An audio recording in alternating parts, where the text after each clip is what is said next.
Holiday edition tayo ng ating Ni Hao Ask and kasama natin si Roseanne at si Vines po. Vines. Ayan, kung saan maglalaro sila ng Can You Guess? Huhulaan nila ang translation, Filipino or English ng mga common Chinese terms na ito. Are you guys ready? Our first term is Sao Shang Hao. Sao Shang Hao. Ayan, ganun ang intonation. Ano sa tingin mo ang translation nun sa Filipino or sa English?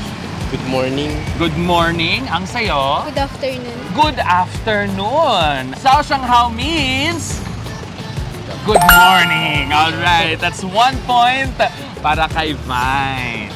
Ano naman kaya ang ibig sabihin ng Ni Hao Ma?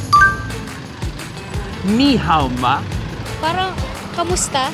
Kamusta? Alright, How are kamusta ang para kay Roseanne? Sa'yo naman? Kumain ka na ba?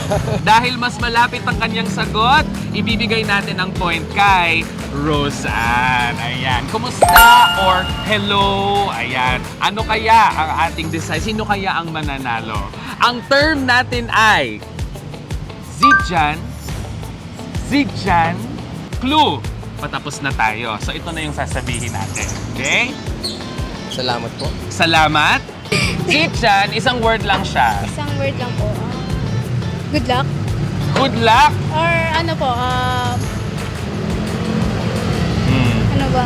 Kung may bati na tayo kanina nung kamusta, so ano yung nasa dulo? Goodbye?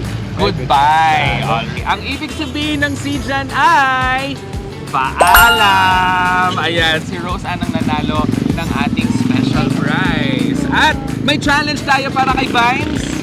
Kailangan mong mag-strike ng Kung Fu pose. Alright, habang sinasabi ang Ni Hao. Ayan.